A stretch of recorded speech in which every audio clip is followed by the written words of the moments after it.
So here we are at a 200-ton Toshiba injection molding machine. It started up on Sunday night. Normally, these machines are shut down the previous Friday night. Upon startup, the process technician got all of these alarms on the screen. Now the machine is heating up, and some things are working normally, but the encoder is the actual device that detects the movement of the clamp. So for right now, this machine, once it gets to operating temperature, will not work until we clear these alarms. Now the battery alarm is created by a low battery. On Friday night we had 2 brownouts back to back, and that might have reduced the lifespan of the batteries even further on this particular machine.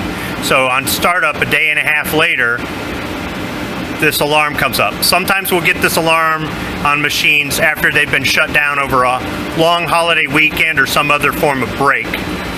So the batteries are located down below in this panel. There's simply 3 D-cell batteries in that compartment. Referring to our manual, it calls for us to shut the machine down and to replace the batteries. In order to do that, I'm going to have to stop the barrel from heating up.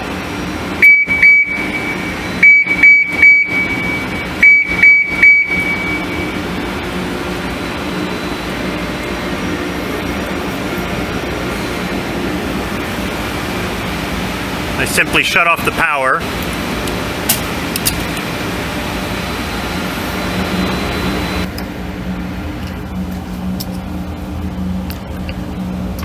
This is held in place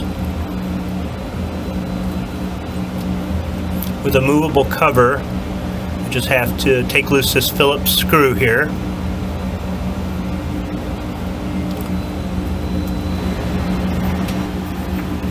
I had to move these wires out of the way. There's also a Phillips screw over here.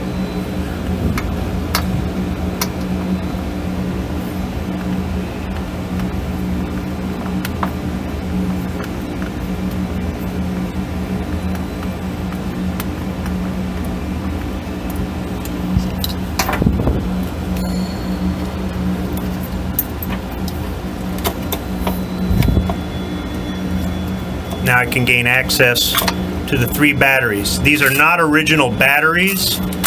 These have been changed out at some point.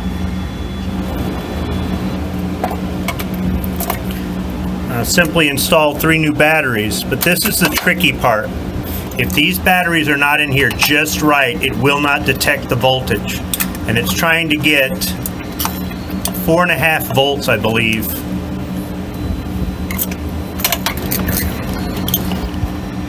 Sometimes you have to move the batteries around to get them just right, or else the machine will not detect the power. Let's go ahead and turn it on and see what happens.